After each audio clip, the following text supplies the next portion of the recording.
యేసు ప్రభు వారి పరిశుద్ధ నామములో మీకు మా హృదయపూర్వకమైన వందనాలు తెలియపరుస్తున్నాం. ఆదికాండము 12వ అధ్యాయము 1వ వచనం నుండి 7వ వచనం వరకు. దేవుడి వాక్యం మన వినికిడిలో దీవించునుగాక. ఆమేన్. ఈ ప్రశస్తమైన సమయంలో దేవుని బిడ్డలారా, దేవుడు అబ్రాహాముతో దేవుడు చేస్తున్న వాగ్దానము, నిబంధన, ప్రమాణము చాలా ప్రత్యేకమైనవి. దేవుడు అబ్రాహామునకు ఎలాంటి వాగ్దానం ఇచ్చాడో, అది సంతానమా, లేక ఒక భూమియా, ఒక భూమిని స్వాస్థ్యంగా ఇవ్వడమా, లేదా ఒక దేశాన్ని విస్తరింపజేసి ఆ దేశాన్ని అబ్రాహాము పేరట రాసిచ్చేసేయడమా?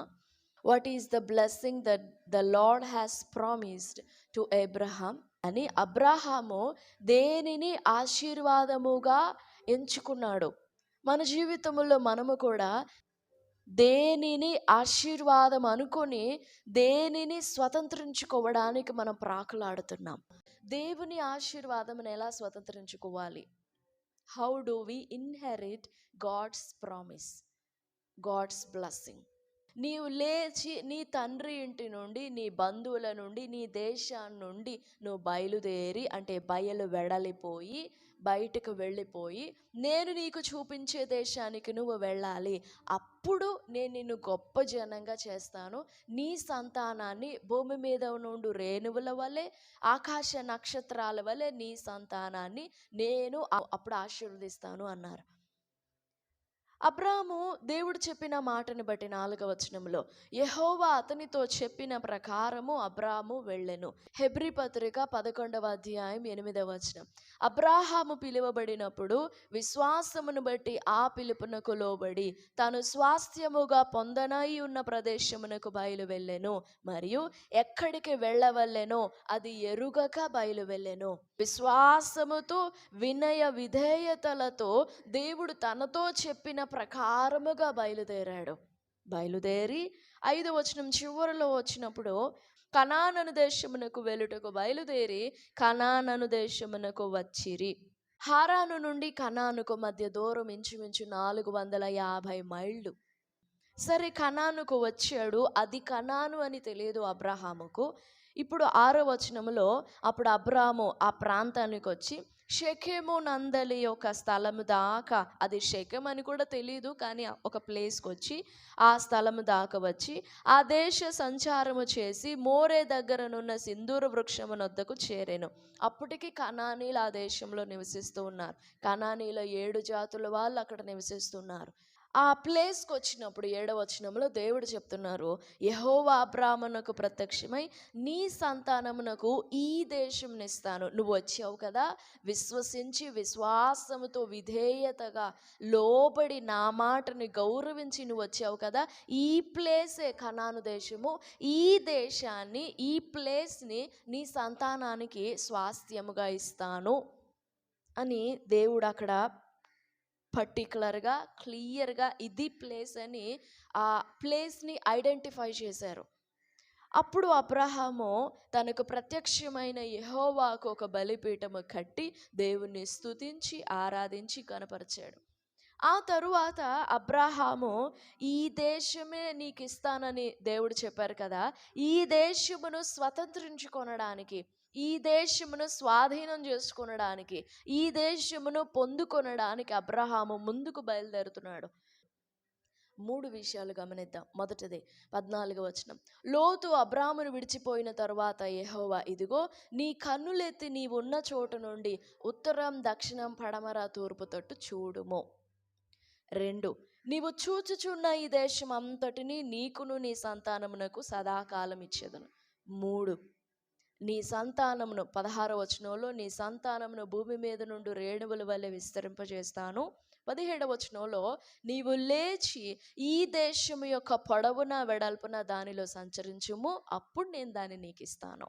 అబ్రాహాము దేవుని వాగ్దానమును స్వతంత్రించుకొనడానికి అబ్రాహాము చేయవలసిన పనులు చాలా ఉన్నాయి. దేవుడు మన జీవితంలో ఇన్స్టెంట్గా ఎప్పుడు మన మీద అమాంతంగా ఆశీర్వాదములు, దీవెనలు అలా కుమ్మరించడు. We have to own them and we have to earn them. మనం వాటిని సంపాదించుకొనాలి, దేవుని ఆశీర్వాదాలని. 12వ అధ్యాయంలో జస్ట్ అవుట్లైన్ ఇస్తున్నాడు దేవుడు అబ్రహాముకు. జస్ట్ అన్ అవుట్లైన్ అది. నీవు లేచి నీ దేశం, బంధువులు, తండ్రి ఇంటిని విడిచిపెట్టేసి నేను నీకు చూపించు దేశానికి వెళ్ళు, నిన్ను గొప్ప జనంగా చేసి నిన్ను ఆశీర్వాద కారణముగా చేస్తాను. ఈ మార్గమంతట్లో ఆ మొదటి 2-3 వచనముల నుండి ఈ 13వ అధ్యాయము 14వ వచనము వరకు అబ్రహాము విడిచిపెడుతూ కొన్నింటిని విడిచిపెట్టుకుంటూ వచ్చాడు.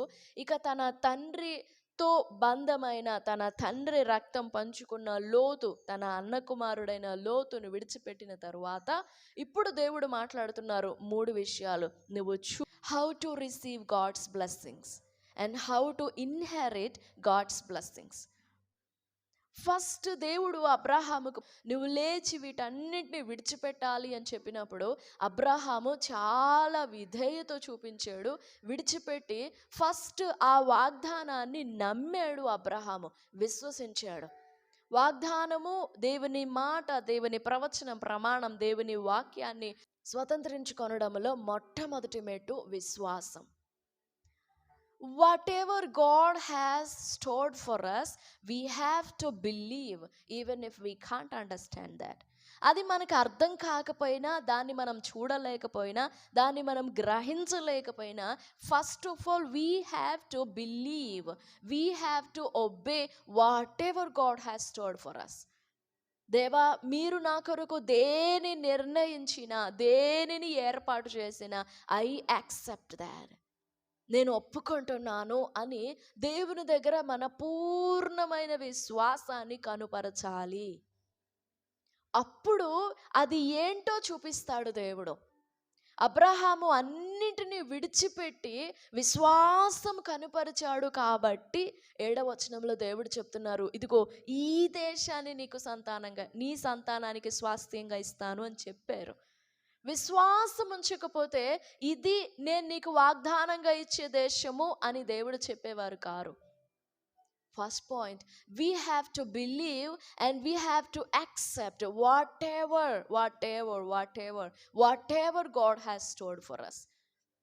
Even if you can't understand, even if you can't listen to that, even if you can't hear the blessing, even if you can't see the blessing, you have to believe.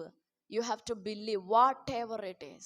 అది నీ స్థాయికి మించినదైనా, నీ ఎక్స్పెక్టేషన్స్కు సరిపడకపోయినా నమ్మాల్సిందే. ఇది కాదు దేవా, నేను ఇంకొంచెం బెస్ట్గా ఊహించాను అని దేవుని దగ్గర అనకూడదు. If we say that, we are not understanding God's ways in a beautiful way.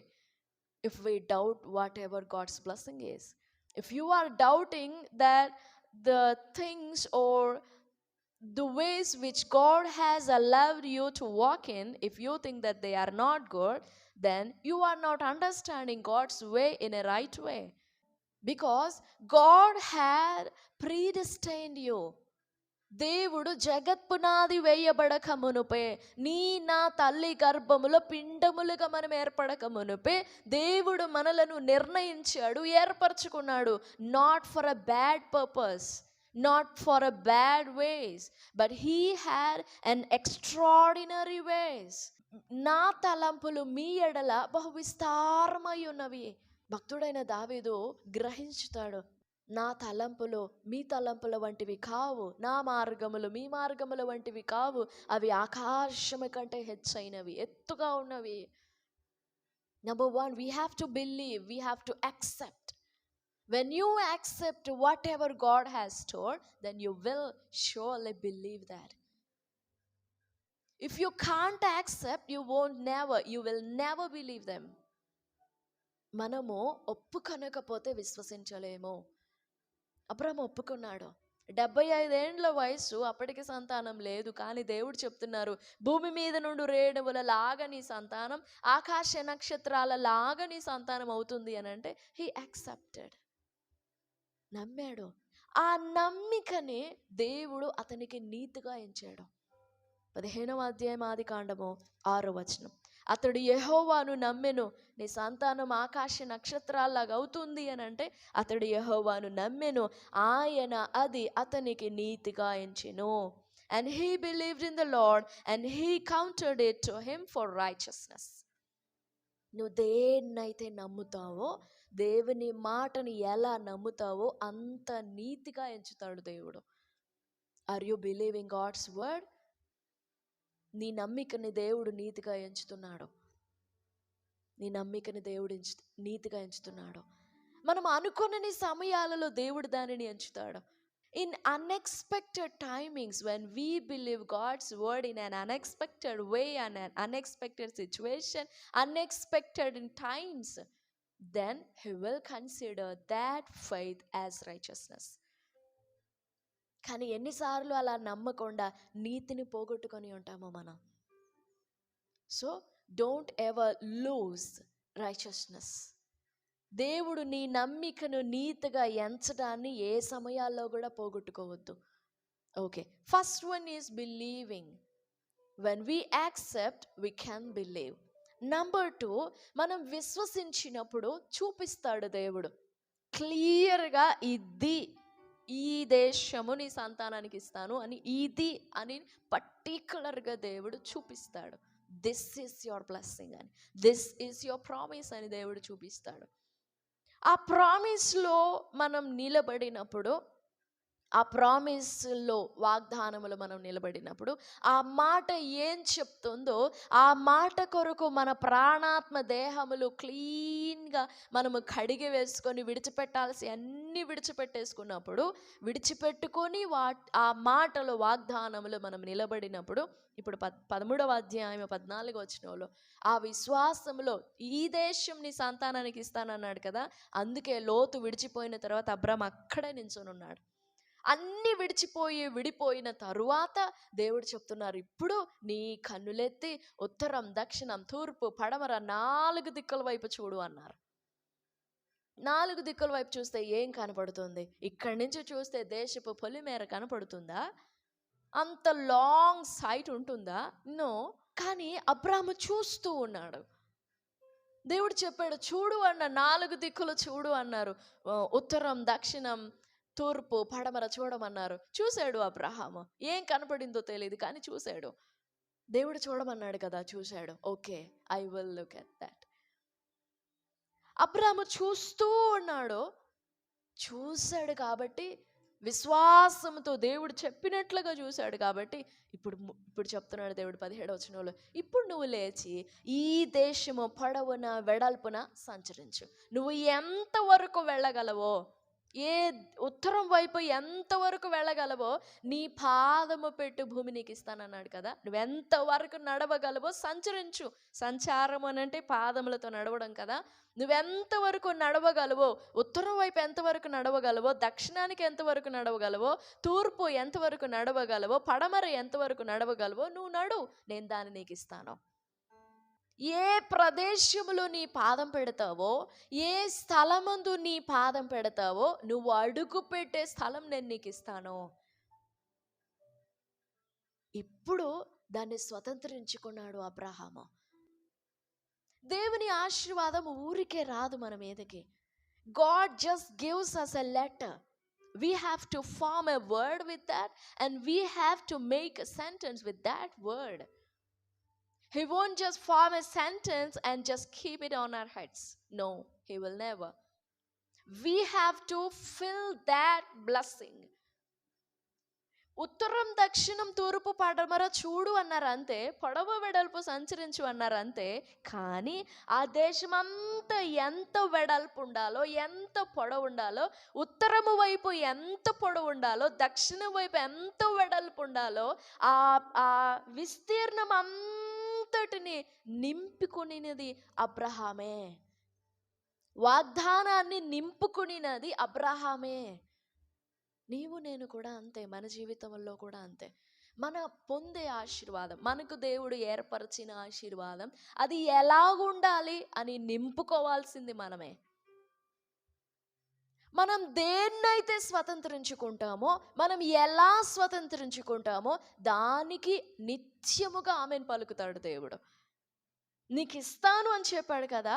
ఈ మాటలన్నీ 12వ అధ్యాయం మొదటి వచనంలో, నీ దేశం వదిలి, బంధువులను వదిలి, తండ్రి ఇంటిని వదిలి, నేను నీకు చూపించే దేశానికి వెళ్ళు, అది నేను నీకు ఇస్తాను, నువ్వు అందులో నడువు, సంచరించు, అది నీకు ఇస్తానని చెప్పారు కదా. అక్కడ నుండి 22వ అధ్యాయం 18లోకి వచ్చినప్పుడు దేవుడు ప్రమాణం చేశారు. చెయ్యెత్తి నా తోడని నేను ప్రమాణం చేస్తున్నాను అని 22వ అధ్యాయం 18వ వచనంలో, నీవు నా మాట వినినందున భూలోకములోని జనములన్నీయు నీ సంతానము వలన ఆశీర్వదింపబడునని నా తోడు. నా అబ్రహాము ఎలా స్వతంత్రించుకున్నాడో, దేనిని స్వతంత్రించుకున్నాడో దానికి నా తోడు అని ప్రమాణము యాడ్ చేసి కన్ఫామ్ చేశారు దేవుడు. లోతు స్వతంత్రించుకున్న విధానం చూడండి 13వ అధ్యాయంలో. తన కన్నులెత్తి చూచినప్పుడు తన సొంత నిర్ణయాలతో, తన సొంత జ్ఞానంతో, సొంత ఇష్టంతో, సొంత కన్నులతో చూచినప్పుడు యోర్దాను ప్రాంతం అంతా కనపడింది. నీళ్లు పారే దేశంగా కనపడింది, పచ్చగా మంచిగా. ఇక్కడ పెట్టుబడి పెడితే, ఇక్కడ నేను ఇన్వెస్ట్ చేస్తే I will be more than blessed అనుకున్నాడు లోతు. ఈ పచ్చని ప్రాంతంలో నా పశువులు ఎంతగా అభివృద్ధి పొందుతాయో, నా పశువులన్నింటికి సరిపడినంత నీళ్లు, పచ్చదనము, గడ్డి, మేత, నీళ్ళు అన్నీ దొరుకుతాయి అనుకున్నాడు. పోయి హత్తుకొని వాటేసుకొని స్వతంత్రించుకున్నాడు. ఇక ఆ ప్రాంతాన్ని లోతుకు విడిచిపెట్టేశాడు దేవుడు. అబ్రహాంతో కూడా చెప్తాడు, ఆరు దేశం వైపు పోవద్దు. ఇశ్రాయేలీలతో కూడా చెప్తాడు దేవుడు, లోతుకు స్వాస్థ్యంగా ఇచ్చిన దేశం వైపు ఆ జోలికి మీరు పోవద్దు, నేను దాన్ని లోతుకి ఇచ్చేసాను. ఆ ప్రాంతం ఎలాంటిది? సొదొమ గొమొర్రాలో ఆ ప్రాంతంలో కొంతకాలానికి, లోతు స్వాధీనం చేసుకున్న కొంతకాలానికి ఆ ప్రాంతముల ప్రజలలోని పాపమును బట్టి, ఆ మితిమీరిన భారమై అధికమైపోయిన పాపాన్ని బట్టి దేవుని కోపం దిగవచ్చి అగ్ని కందకాలు కుమ్మరించాడు. ఇప్పటికి కూడా ఆ ప్రాంతాల్లో అగ్ని కందకాలు మండుతూనే ఉన్నాయి. ఇప్పుడు ఈ క్షణం మనం మాట్లాడుకుంటున్న ఈ టైంలో కూడా అగ్ని గంధకాలు మనం పోయి తవ్వుకోవచ్చు. ఇప్పటికి కూడా పచ్చగడ్డి మొలవదు అక్కడ. లోతు ఎలా స్వతంత్రించుకున్నాడు, అబ్రహాం ఎలా స్వతంత్రించుకున్నాడో చూడండి. లోతు చూసింది ఎక్స్టీరియర్, ఎక్స్టర్నల్. అబ్రహాము చూసింది ఇంటర్నల్, ఇంటీరియర్ బ్లెస్సింగ్. ఈ ప్రశస్తమైన సమయంలో దేనిని వాగ్దానం అనుకుంటున్నాం మనం, దేనిని ఆశీర్వాదం అనుకుంటున్నాం, దానిని ఎలా స్వతంత్రించుకుంటున్నాం మనం? First we have to believe whatever God has told for us. మనం విశ్వసించినప్పుడు, ఫస్ట్ విశ్వాసం ఉంచినప్పుడు, ఆ తర్వాత దేవుడు మనకి చూపిస్తాడు. హీల్ ఓపెన్ అవర్ ఐస్, విశ్వాస నేత్రాలు తెరవబడతాయి. అప్పుడు దేవుడు దేన్ని నిర్ణయించాడో మనకు అర్థమవుతుంది, మనం చూస్తాం. దాన్ని అలా చూస్తూ ఉండాలి, దాన్ని అలాగనే చూస్తూ ఉండాలి. అది కంటికి గ్రహింపునకు అర్థం కాకపోయినా we have to observe and we have to watch that. And then దేవుడు చెప్తాడో దానిని స్వతంత్రించుకోమని. We have to believe and we have to watch and then we have to own it. దానిని మన సొంతం చేసుకోవాలి. ఇది నా సొంతం అన్నట్లుగా స్వీకరించాలి, పొందుకోవాలి.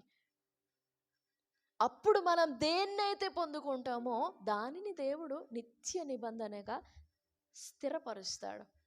13వ అధ్యాయము 11వ వచనం, కాబట్టి లోతు తనకు యోర్దాను ప్రాంతం అంతటిని ఏర్పరచుకొని తూర్పుగా ప్రయాణం చేసెను. అట్లు వారు ఒకరికొకరు వేరైపోయిరి. తన కోసం ఏర్పరచుకొని, ఫర్ హిమ్సెల్ఫ్ ఏర్పరచుకొని తను ఓన్ చేసుకున్నాడు ఆ ప్రాంతం అంతటిని. వెళ్ళిపోయాడు ఇంకా అబ్రహాం దగ్గర నుంచి. విడవబడిన ఈ ఎడారి, నీళ్లు లేని ఈ ఎడారి, రాళ్ల గుట్టలలాగా కనపడుతున్న ఈ ప్రాంతాన్ని అబ్రహాము తవ్వి తవ్వి తవ్వి తవ్వి ఎన్ని బావులు తవ్వుకున్నాడో. అబ్రహాము చెయ్యి వేసిన ప్రతి చోట దేవుడు జలలు కలిగిన ఊటలు ఇచ్చాడు. ఎక్కడి నుంచో పాప నిలయమైన ఐగుప్తు నుండి పారుతున్న నీళ్ల ప్రాంతం లోతుది. కానీ అబ్రహాము తను తవ్వుకునగా దేవుడు నీళ్ళ జలలు కలిగిన ఊటలు ఇచ్చాడు. ఊట అనేది ఒకటే, జలలు కలిగినానంటే ఇక ఒకటి కంటే ఎక్కువైన జలలు, ఒక్క చోటని ఒకటి కంటే ఎక్కువైన ఊటలు ఉంటాయి. అవి జలలు కలిగిన ఊటలు ఇచ్చాడు దేవుడు. ఎక్కడి నుంచో కనపడుతున్న దానిని ఆశపడ్డాడు. ఏ కష్టం, ఏ ప్రయాస లేకుండా, ఏ వేదన లేకుండానే, చెమటోడ్చకుండానే హాయిగా స్వతంత్రించుకోవచ్చు అనుకున్నాడు. వెల కట్టనిదే, మూల్యం చెల్లించకుండా మనం సంపాదించేది ఏది మనది కాదు.